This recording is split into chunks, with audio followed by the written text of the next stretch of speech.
Good morning everyone. आज हम sources of finance की फाइनल क्लास ले रहे हैं। एज आई टोल्ड यू, इस क्लास में हम ओनर्स फंड और बोरोड फंड को डिटेल में पढ़ने वाले हैं। पिछली क्लास में हमने पढ़ा था कि ओनर फंड वो फंड होता है जो ओनर ने बिजनेस पे इन्वेस्ट किया होता है। जितने भी प्रॉफिट्स होते हैं, अगर उसे भी हम बिजनेस में रिटेन करके रख लें, जिसका एग्जाम्पल रिटेन्ड अर्निंग है, तो वो भी ओनर के लिए ही होता है।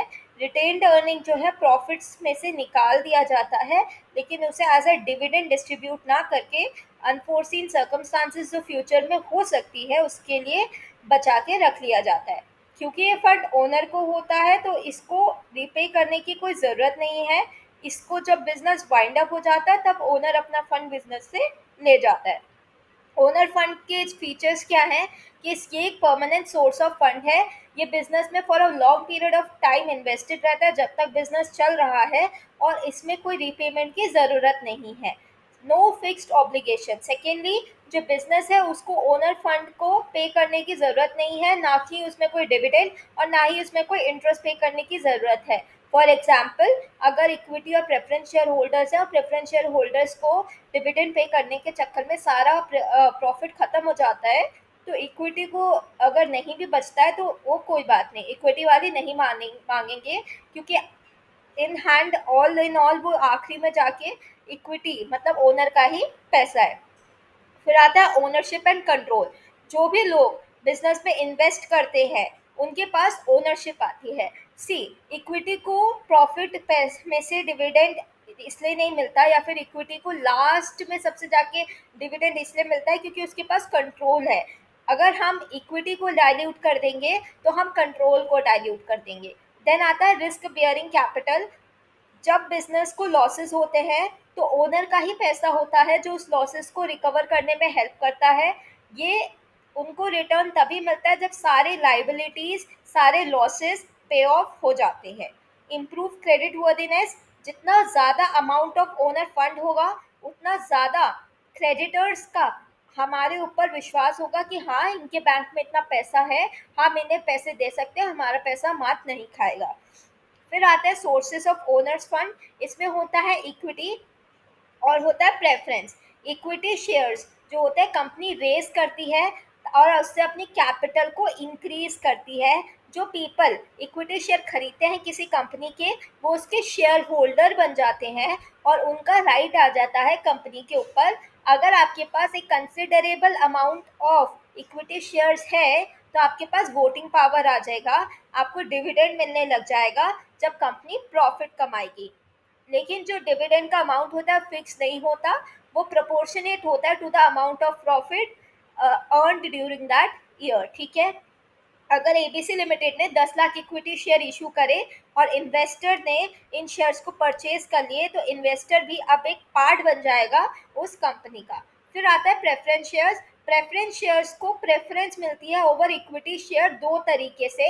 ये क्वेश्चन आ सकता है कि क्या दो प्रेफरेंशियल राइट्स हैं। पहला, उन्हें डिविडेंड इक्विटी शेयर होल्डर से पहले मिलेगा। दूसरा, उनके कैपिटल को इक्विटी शेयर होल्डर से पहले पे ऑफ किया जाएगा जब वाइंड अप का टाइम आएगा, जब कंपनी बंद हो रही होगी तो पहले प्रेफरेंस शेयर होल्डर को हम कंपनी में पे ऑफ करके निकालेंगे, फिर एक बचा हुआ पैसा इक्विटी में बटेगा। जो डिविडेंड होता है प्रेफरेंस शेयर्स का, वो फिक्स्ड होता है। जो प्रेफरेंस शेयर होल्डर होते हैं वो वोटिंग राइट एंजॉय करते हैं। They do not enjoy voting right accept in special situations. कब वो उनको वोटिंग राइट मिलेगा, तो मैं आपको उसमें बता दूं कि आपकी नॉलेज के लिए उन्हें वोटिंग राइट तब मिलता है जब उनकी, जब प्रेफरेंस शेयर होल्डर का जो क्लास होता है उनकी राइट्स अगर वायलेट हो गई हैं, तो फिर प्रेफरेंस शेयर होल्डर्स को वोटिंग राइट मिल जाता है इन दैट केस। फिर आता है रिटेन्ड अर्निंग। इसे हम फ्लोट बैक प्रॉफिट भी कहते हैं। वो प्रॉफिट जो हमने पीछे करके बचा के रख लिया, जो हमने रिटेन कर रखा है ताकि हम बिजनेस के अनफोर्सीन सर्कमस्टांसिस में काम ला सकें। कंपनी रिटेन्ड अर्निंग को मॉडर्नाइजेशन, एक्सपेंशन, रिसर्च और फ्यूचर के फाइनेंशियल नीड्स को मीट करने के लिए यूज़ कर सकती है। अगर कंपनी का प्रॉफिट 20 करोड़ है और उसमें से उसने 12 करोड़ डिविडेंड बांट दिया और 8 करोड़ उसने रिटेन्ड अर्निंग करके रख लिया, तो ये जो 8 करोड़ की अर्निंग है ये इसे वो फ्यूचर में यूज़ कर सकती है। एडवांटेज क्या होता है ओनर फंड के? इनका रीपेमेंट ऑब्लिगेशन नहीं होता, इनका इंटरेस्ट पेमेंट नहीं होता, financial position of a business strengthen होती है, बोरोइंग कैपेसिटी बढ़ जाती है क्योंकि क्रेडिट वर्दिनेस बढ़ जाती है, लॉन्ग टर्म बिजनेस ग्रोथ के लिए ये सूटेबल है और ये आपको फाइनेंशियल स्टेबिलिटी देगा। लिमिटेशंस क्या है कि आप इससे लार्ज अमाउंट नहीं रेस कर पाते क्योंकि आप कितने लोगों को इक्विटी बांट दोगे, कितने लोगों को 100% ही तो है इक्विटी, सारी इक्विटी बांट के क्या होगा उसके बाद? तो large amount of capital race नहीं कर सकते। ओनर जो होता है वो सारा बिजनेस का रिस्क खुद बियर करता है। इक्विटी शेयर से ओनरशिप डाइल्यूट होती है और कंट्रोल डाइल्यूट होता है। जो कॉस्ट है इक्विटी की वो हाई है इन टर्म्स ऑफ मॉनेटरी नहीं, in terms of the dilution and in terms of control, ठीक है। और इन्वेस्टर्स अपना हायर रिटर्न एक्सपेक्ट करते हैं कंपनी से क्योंकि उनका रिस्क लगा है, उनको सबसे आखिरी में जाके पैसा मिलने वाला है। फिर आता है बोरोड फंड जिसे हम डेट कैपिटल कहते हैं। बी हमेशा साइलेंट होता है, डेप्ट मत पढ़ना, इट्स डेट कैपिटल, DET पढ़ना, बी साइलेंट है, ठीक है।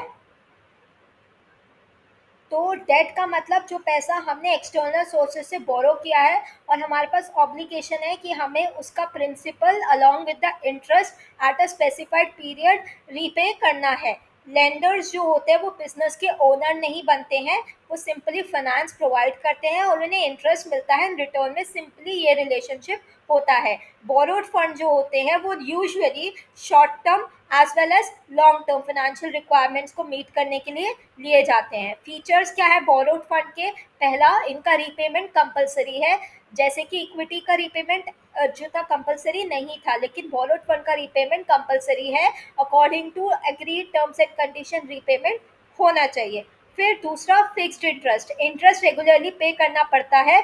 आपके बिजनेस ने प्रॉफिट कमाया हो या लॉस इनकर किया हो, आपको जो इंटरेस्ट है वो पे करना ही पड़ेगा। ओनरशिप की राइट्स नहीं होती, डेट लेके आप अपनी ओनरशिप डाइल्यूट नहीं करते, ये इसका एक एडवांटेज है कि अगर आप डेट लेते हैं तो उससे ओनरशिप डाइल्यूट नहीं होती क्योंकि डेट लेने की वजह से जो डेटर्स हैं उनके पास हमारी कंपनी में कोई वोटिंग पावर नहीं आती।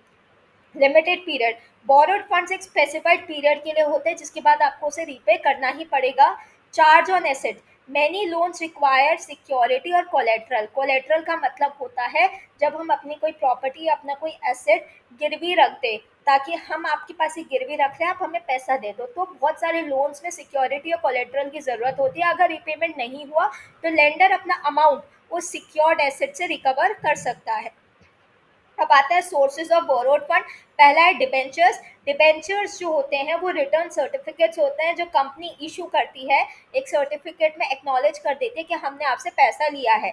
जो लोग डिबेंचर्स परचेज करते हैं वो कंपनी के क्रेडिटर बन जाते हैं और उन्हें फिक्स रेट ऑफ इंटरेस्ट मिलता है। शेयर होल्डर्स की तरह डिबेंचर होल्डर्स कंपनी के ओनर नहीं होते।